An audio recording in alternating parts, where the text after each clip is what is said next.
Sentinel में आपका स्वागत। मैं हूं रविंद्र सिंह।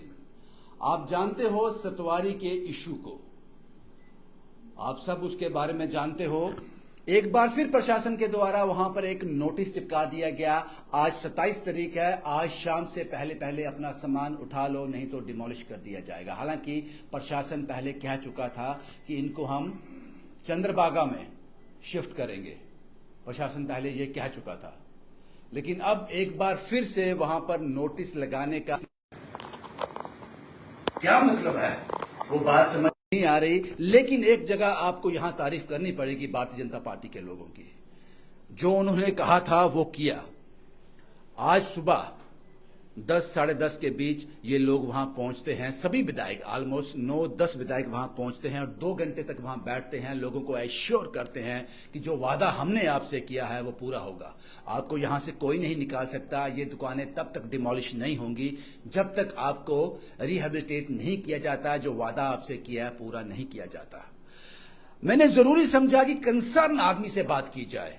उस कॉन्स्टिट्यूएंसी के एमएलए डॉक्टर नरेंद्र सिंह रैना मेरे साथ हैं, इनसे बात की जाए, क्योंकि ये एक चेहरा है जो कहेंगे, इनकी ज्यादा जिम्मेदारी बनती है।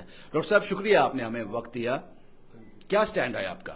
आप लोग 9 लोग वहां बैठे, जाकर 2 घंटे बैठे, उन लोगों को एश्योर किया, इसके लिए मैं तारीफ करता हूं आपकी। लेकिन क्या स्टैंड क्या है आपका, इस बारे में क्या कहना चाहते हो? ऐसा है कि मेरे एमएलए बनने से पहले ये इशू था, और जब मैं एमएलए बना मैंने लोगों से कमिटमेंट की थी कि मुझे जिताओ, मैं हमेशा आपके साथ खड़ा रहूंगा। जब हमारी मीटिंग हुई डिस्ट्रिक्ट एडमिनिस्ट्रेशन के साथ, उसमें डिबकॉम भी बैठे हुए थे। मुझे याद है कि ये लोग दुकानदार नहीं मान रहे थे चंद्रभागा जाने के लिए। ये कह रहे थे कि सतवारी और उसके सराउंडिंग में काफी गवर्नमेंट की लैंड है, हमें वहां अकोमोडेट किया जाए, हमें वहां एडजस्ट किया जाए। पर मैंने इनको विश्वास में लिया। मैंने इनको कहा कि सेंटर का इतना अच्छा प्रोजेक्ट है, 6 लेन आ रहा है, एक्सप्रेस हाईवे आ रहे हैं, इसका थोड़ा आपको एडजस्ट करना पड़ेगा। मुझे याद है कि डिबकॉम के ऑफिस में मीटिंग हुई, उस मीटिंग में मैं भी था, जम्मू के कमिश्नर भी थे और ये कमेटी के मेंबर भी थे। तो तब जब इनको मनाया गया कॉन्फिडेंस में लेके, इन्होंने हाँ भरी, तब डेट फिक्स हुई इनकी कि ये कमेटी के लोग और दुकानदार जो हम इनको नई जगह देंगे वहां जाके एक बार विजिट करेंगे। ठीक है।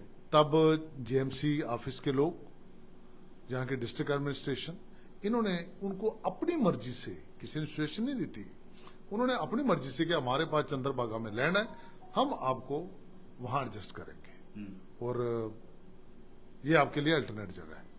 फिर इनको मनाया गया। मुझे याद है कि इनके साथ फिर दोबारा मीटिंग हुई। मैंने इनको कहा हुई नहीं, आपको वहां जाना पड़ेगा। कन्विंस हुए। फिर कन्विंस होने के बाद हमने एडमिनिस्ट्रेशन को हाँ की। मैंने भी डिबकॉम को फोन किया, उनको कहा, और जेएमसी को फोन किया कि भाई ठीक है, आप इनको जल्दी जगह अलॉट करो और आप तय करो, अपना एक मैप दो इनको। उन्होंने कहा हम 10 बाय 10 दुकान देंगे, इससे ज्यादा नहीं देंगे। हमने कहा अपना मैप दो, आपके मैप के हिसाब से जे अपने खर्चे से जल्दी कंस्ट्रक्शन कर देंगे, कम से कम जल्दी यहां से शिफ्ट हो जाएंगे। सब कुछ तय हुआ।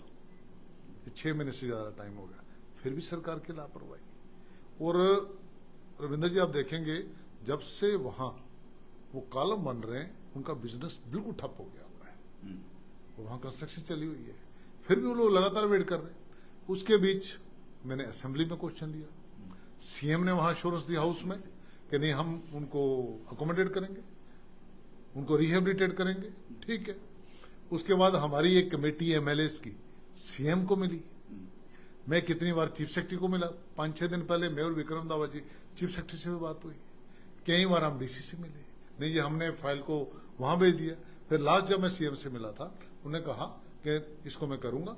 मैंने डिप्टी सीएम और एडवाइजर और तीसरा डिबकॉम को कहा हुआ कि वहां विजिट करेंगे उस लैंड। उन्होंने भी विजिट नहीं की, इतनी लापरवाही। मैंने वहां उनको कहा था मेरी विधानसभा मुझे इन्फॉर्म कर लेना, उन्होंने कहा हाँ डेफिनेटली आपको इन्फॉर्म करेंगे। जब कोई नहीं आया उसके बीच, मुझे लगता है कि सरकार की लापरवाही है। कुछ ब्लैक शीप्स हैं, मैं कहना चाहता हूँ, जो ये माहौल खराब करना चाहते हैं और दुकानदार बेचारे सफर रहे। हमने दुकानदार को कहा हम आपके साथ खड़े। इस नोटिस को क्या देखते हो? मजाक किया गया उनके साथ या हरास किया गया है? क्योंकि एक जब बात हो गई है सारी, आप कहा कि पहले आपको रिहेबिलिटेट करेंगे, वहां दुकानें मिलेंगी, आपका बिजनेस शुरू होगा, फिर डिमोलिश होगा, वो एग्री है, तो ये क्या है फिर? ये मजाक है? मुझे लगता है सरकार का फेलियर है। कहीं इनके जो बहू हैं या इनकी जो एडमिनिस्ट्रेशन है उसमें सरकार में कोई गैप लग रहा है। मुझे लगता है कोई ऐसे ब्लैक शीप बैठे हुए हैं। असेंबली बनने के बाद, सरकार बनने के बाद जो लोग एंजॉय कर रहे थे शायद उनको मजा नहीं आ रहा। आपका स्टैंड क्या है इसमें? हमारा ये स्टैंड बीजेपी का स्टैंड क्या है, है? हमारा नरेंद्र सिंह का स्टैंड हमारा क्या है? मेरा और हमारी पार्टी का स्टैंड है। कल वो लोग आए थे जब नोटिस मिला, मैंने उनको पार्टी ऑफिस में सबसे यहाँ बुलाया था। हमारे एलओपी, हमारे स्टेट प्रेसिडेंट, हमारे जो मेन जो एमएलए 5-7 हम जहाँ थे उस समय प्रेस कॉन्फ्रेंस के बाद हम उनके साथ बैठे थे। हमने उनको पूरा आश्वासन दिलाया था 28 के 28 एमएलए आपके साथ है। आज हम जम्मू के जो हमारे 9 एमएलए जीते हुए हैं उनके साथ बैठे थे। 9 के 9 एमएलए, देवेंद्र राणा जी नहीं रहे, 9 के 9 एमएलए बीजेपी के उनके साथ बैठे थे। आज हमने जो नोटिस दिया उसको फाड़ के फेंका, हम उसे नहीं मानेंगे।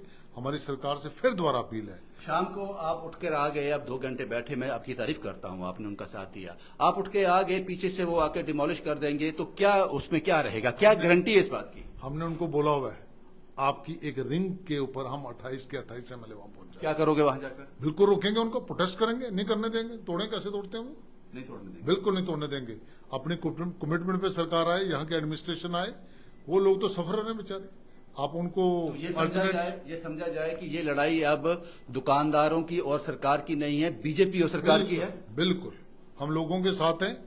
किसी व्यक्ति को हरास किया जाएगा, हम उसके साथ खड़े हैं। अगर वो दुकानें टूट जाती हैं सबके बावजूद भी, तो समझा जाए कि बीजेपी अभी कमजोर है? नहीं, अगर टूट जाती है बिल्कुल नहीं टूटेंगी। और जम्मू में एक हम संघर्ष खड़ा करेंगे इसके खिलाफ। जम्मू के लोगों की हम लड़ाई लड़ेंगे, इतना कह सकते हैं। रात के अंधेरे में ऐसी कार्रवाई होती है? रात को अंधेरे में, रात को आप सो रहे होंगे, हमारे मोबाइल सबके ऑन रहेंगे। और हम, आप देखना, अगर ऐसा इंसिडेंट तो नहीं हो सकता, इतना दम नहीं है सरकार में कि वो रात के अंधेरे में आके तोड़ देंगे। फिर उसका अंजाम देखेंगे वो लोग। हर कोई हिम्मत करेगा आप रात को देखना, हम सभी के सभी वहां पहुंच जाएंगे। आप सरकार पर सारा दोष लगा रहे हो, आप एलजी प्रशासन के पास क्यों नहीं जा रहे? सबसे ताकतवर जम्मू कश्मीर में वही है।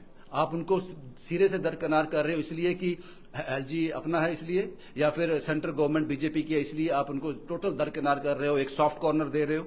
नहीं, ऐसा नहीं है। एलजी के हाथ में सब कुछ है, एलजी साहब के हाथ में सब कुछ है, वो सब कुछ कर सकते हैं। ये आप भी जानते हैं, मैं भी जानता मैं हूं। बताता हूं, जम्मू कश्मीर की यूटी चंडीगढ़ की यूटी नहीं है, जहां लेजिस्लेटिव असेंबली है और लोगों की इलेक्टेड गवर्नमेंट है। यहाँ या जम्मू कश्मीर में एनसी और कांग्रेस की गवर्नमेंट है। और land is a state subject, land state subject है। उन्होंने जेएमसी ने लैंड देनी है वहां, इसलिए सरकार की ड्यूटी है। आपको लगता है कि एलजी प्रशासन इसमें इंटरवीन करेगा तो कुछ तो असर होगा? देखो, एलजी करेगा तो अच्छी बात है। आप उनसे मिले? As a head of the, आप उनसे पहले मिले थे। मैं नहीं मिला उनसे, पहले मिले थे, अभी नहीं मिले। अभी मैं सीएम से मिला था, चीफ सेक्रेटरी से मिला था, डिवकॉम से मिला था, डिप्टी कमिश्नर से बात हुई थी, और जॉइंट कमिश्नर से, जम्मू म्यूनसिपलिटी के कमिश्नर से बात, जो इमीडिएट हमारी सरकार है जम्मू कश्मीर, उनसे मेरी बात है। और सीएम साहब ने हाउस में कमिट किया। ये नोटिस लगने के बाद आपने प्रशासन के लोगों से मिले, डिवकॉम साहब से मिले? ये नोटिस लगने के बाद कोई टेलीफोनिकली बात हुई? मेरी बात हुई थी। नोटिस लगने के बाद जब कल शाम को इनका आया, मैंने अपनी पार्टी से बात की, स्टेट प्रेसिडेंट से की, अपने एलओपी से बात की थी। उसके बाद मैंने डीसी से बात की थी। क्या बोलते हैं वो कह रहे थे जो आप, उन्होंने कहा, डीसी ने मुझे कहा था कि आप चीफ सेक्रेटरी से बात करो। मैंने चीफ सेक्रेटरी से बात की। उसके बाद मैंने चीफ सेक्रेटरी सीएम के एडवाइजर से बात की थी। उन्होंने कहा था नहीं, हम इनको, जो हमारी कमिटमेंट है, इनको हम देंगे, अल्टरनेटली इनको एडजस्ट करेंगे, उन्होंने बोला था। पर रात को इन्होंने नोटिस लगा दिया वहां। मंशा में खोट है? बिल्कुल, ये लगता है। मैं इतना कह सकता हूं कि सरकार इनकैपेबल सरकार है।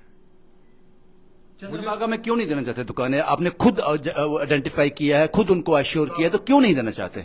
देनी चाहिए, मैं ये कह रहा हूं। मैं भी ये पूछना चाहता हूं, आप लोगों ने खुद सुजेस्ट किया इनको, सरकार ने सुजेस्ट किया था, जहां की एडमिनिस्ट्रेशन ने सुजेस्ट किया, हमने नहीं की। धोखा है, नहीं होने देंगे दुख।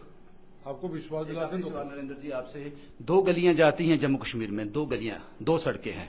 एक जाती है जम्मू कश्मीर की सरकार की तरफ सीएम उमर अब्दुल्ला के ऑफिस की तरफ, दूसरी एलजी प्रशासन के ऑफिस की तरफ। आप सीएम उमर अब्दुल्ला के ऑफिस की तरफ तो निकल गए, लेकिन एक राउंड हो जाए एलजी प्रशासन की तरफ भी। अगर एलजी प्रशासन की तरफ से कोई कमी होगी उनके खिलाफ ही बोलेंगे।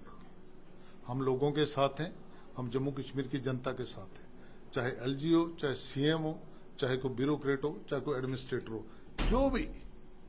हम वाजदारवादी सोसाइटी है, लोगों ने इसलिए हमें चुना हुआ है। भाजपा जो लोगों के साथ, जो जम्मू के साथ इनजस्टिस करेगा उसके खिलाफ हम लड़ेंगे, कोई भी होगा। कहीं ऐसा तो नहीं है, हो सकता है ये मेरी अजम्पशन हो, कहीं ऐसा तो नहीं है कि प्रशासन के साथ मिलकर भाजपा कोई सियासी खेल खेल रही हो कि थोड़ी सिंपैथी गेन की जाए, at the end of the day ये कहा जाए देखो हमने नहीं टूटने दी। नहीं, ऐसा है कि आप ही उनको कहो काल ललाड़ करने, हम जाएंगे नहीं वहां। हम नहीं कर रहे, सियासत तो वो लोग कर रहे हैं। हम तो उनको 6 महीने से लगे। जब मैं असेंबली में बोल रहा हूं, आपने बोला, मैं असेंबली में बोल रहा हूं, किसने बोला? उसका। मैं असेंबली में बोल रहा हूं, मैं बता रहा हूं आपको सीएस से मिला, मैं बोल रहा हूं कि उस कमेटी से मिला, मैं बोल रहा हूं कि चीफ मिनिस्टर के मैंने एडवाइजर से परसों बात की, मैं बोल रहा हूं कि मैंने डीसी से बात की। आपको लगता नहीं कि एनसी गवर्नमेंट, एनसी सरकार ये सोच रही होगी कि अगर ये इनको अलॉटमेंट हो गया, सब कुछ ठीक ठाक हो गया, तो भारतीय जनता पार्टी जो है वो सियासी गलियों में आगे निकल जाएगी, नई बस्ती के लोगों के दिलों में घर कर जाएगी, तो वो नहीं चाहते इसलिए ये सब हो रहा है? नहीं, मुझे नहीं लगता। जो सेंटर की तरफ से भी जब कोई बड़े हाईवे प्रोजेक्ट्स आते हैं, कोई प्रोजेक्ट्स आता है, जो भी लोग वहां से डिसलोकेट होते हैं, हाँ। उनको अकोमोडेट किया जाता है, उसी प्रोजेक्ट में उनके लिए फंड्स रहते हैं। तो इसमें आपको लगता क्या है कि दिक्कत कहां आ रही है, कहानी क्या है, बीच में एक टर्न क्या है, सोच क्या है, लॉजिक क्या है? मुझे लगता है इनकम्पिटेंट सरकार है, मैं ऐसे कह रहा हूँ। कहीं समझ गवर्नमेंट नहीं आ में और जो उनके जो एडमिनिस्ट्रेटर है उनमें कहीं ना कहीं गैप है, मुझे ऐसे लगता है। छोटी सी बात है, श्यामला शर्मा जी एक्स मिनिस्टर थे, वो बता रहे थे 2007-8 में हमने कश्मीर में 300 लोगों को, वो एक प्रोजेक्ट के नीचे आए थे, उनको हमने अकोमोडेट किया था। ये गवर्नमेंट की पॉलिसी रहती है, पूरी स्टेटों में करते हैं। एक ऑलरेडी पॉलिसी के तहत इनको अकोमोडेट कर रहे थे। ये सवाल मैं पूछ रहा हूं, आखिरी सवाल नरेंद्र सिंह रैना से नहीं, उन सभी लोगों के एमएलए से ये पूछ रहा हूं, क्या वो लोग बेखौफ हो जाएं, बिना चिंता के बिजनेस करें, वहां पर वो दुकानें नहीं टूटेंगी जब तक कि रिहेबिलिटेट नहीं होगा? क्या बोलते हैं उनका एमएलए? हम उनको विश्वास दिलाना चाहते हैं। हम 9 के 9 एमएलए ने उनको विश्वास दिलाया है, पूरी पार्टी की तरफ से 28 के 28 एमएलए की तरफ से उनको विश्वास दिलाते हैं कि जब तक उनको रिहेबिलिटेट नहीं किया जाएगा उनकी दुकानें खाली नहीं करने देंगे। शुक्रिया नरेंद्र जी। अगर नई बस्ती के दुकानदार, सतवारी के दुकानदार इस वीडियो को देख रहे हो, आपके एमएलए ने कहा है आप बेखौफ होकर अपना काम वहां कीजिए, उस नोटिस की कोई अहमियत नहीं है, जब तक आपको रिहेबिलिटेट नहीं किया जाता वो दुकानें नहीं टूट सकती। हम भी आपसे एक कॉल की दूरी पे हैं और आपके एमएलए भी एक कॉल की दूरी पे हैं। देखें भविष्य की गोद में क्या है। शुभम कुमार के साथ Ravindra Singh, the state sentinel के लिए।